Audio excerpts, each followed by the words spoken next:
Aujourd'hui, mon état d'esprit est l'impatience. L'impatience de travailler avec les équipes de la direction du Tour de France, impatience de travailler avec les forces socio-économiques du bassin pour préparer cette arrivée, impatience d'être déjà au 7 juillet prochain pour voir cette bagarre finale pour l'arrivée à Longwy.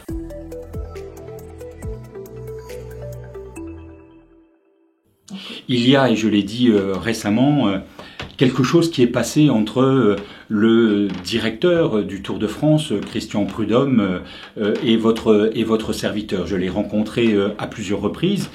Christian est un homme simple, abordable, très à l'écoute, et c'est effectivement cette relation personnelle qui a permis à Christian d'entendre la volonté du maire de Longwy d'avoir à nouveau une arrivée du Tour de France, et peut-être que l'amitié qui s'est liée entre Christian et moi-même, et puis bien sûr le dessin du final de l'arrivée ont été deux éléments qui ont convaincu Christian que Longwy était une fois encore en 2022 une belle arrivée pour cette boucle du Tour de France.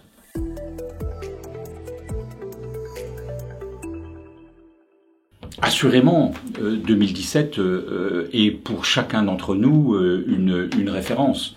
Nous avons beaucoup travaillé avec l'équipe du Tour de France. Nous avons déjà commencé d'ailleurs jeudi dernier à cette première réunion technique avec Stéphane Bourry, le directeur des arrivées du Tour. Et puis, progressivement, nos équipes municipales vont monter en puissance pour apporter leur plus-value dans la réalisation et la mise en œuvre de l'arrivée le 7 juillet prochain. Nous n'avons pas le droit à l'erreur. Nous avons montré notre capacité à faire en 2017 et je suis résolument confiant pour que l'arrivée de 2022 soit la même perfection que celle de 2017, avec un souhait que le soleil soit de la partie.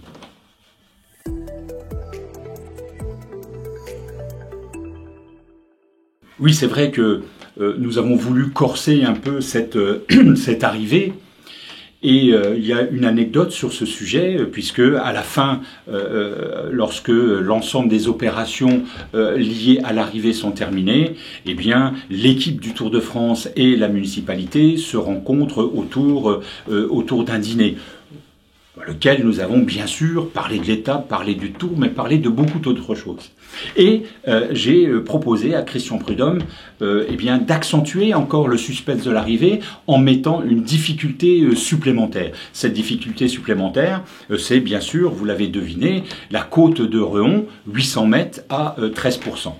Et donc, Christian a enregistré, et à la fin de ce dîner, il était minuit et demi, il faisait nuit noire, il nous a emmenés dans sa voiture de direction avec Serge Bernat, l'adjoint au sport, pour voir justement cette côte. Et donc, nous l'avons faite en descente, et puis en montée. Et au retour, Christian a dit, ouais, ça, c'est bon pour le suspense dans une prochaine arrivée. Il a donc validé ce choix et j'en suis très heureux.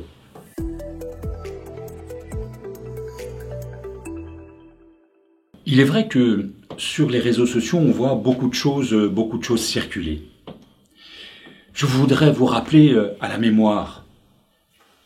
A-t-on eu une augmentation d'impôts en 2017 lorsque nous avons accueilli le Tour de France? Non. Il n'y en a pas eu en 2017. Je ne vois pas la raison pour laquelle nous en aurions en 2022. Le budget de la ville de Longwy, globalement, il est de 25 millions d'euros.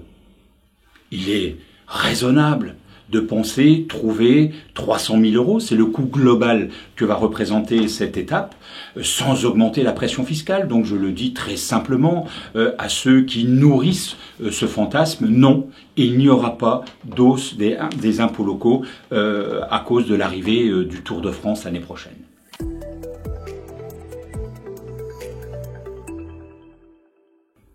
Là également, les réseaux sociaux se déchaînent en caricaturant le fait que nous ne referions des rues que pour l'arrivée du Tour de France.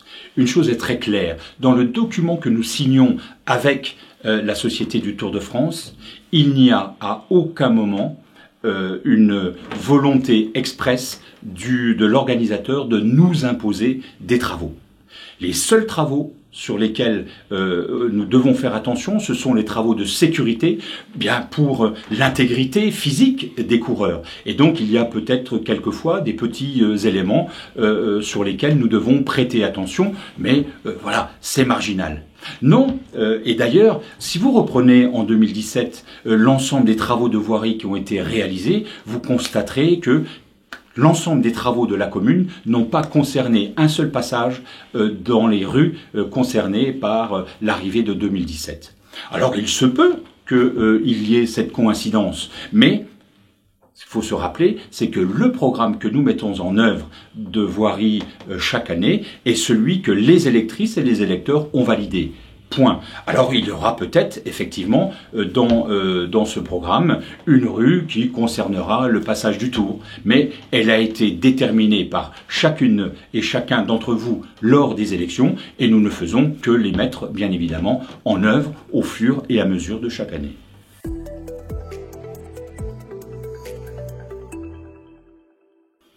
J'en attends deux choses principales. La première, c'est que ce moment soit aussi un moment durant lequel les hôtels, les restaurants, les snacks, les bars, enfin bref, toute la vie économique de la commune de Longwy, mais aussi de la périphérie, de l'agglomération, puisse s'y retrouver.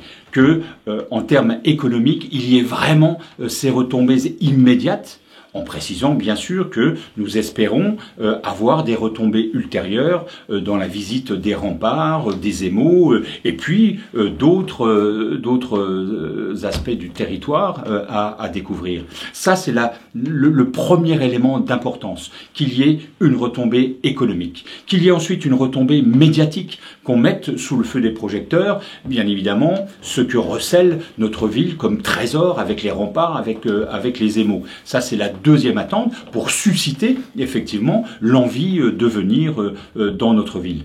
Et puis, troisième élément d'importance, c'est que le 7 juillet, ça soit de la joie et du bonheur pour tout un chacun, qu'on oublie un instant les problèmes que l'on peut avoir pour entrer dans cette fête populaire, dans cette fête que sera l'arrivée du Tour de France 2022. En tout cas, voilà les trois souhaits que j'ai pour cette arrivée que nous attendons toutes et tous avec impatience.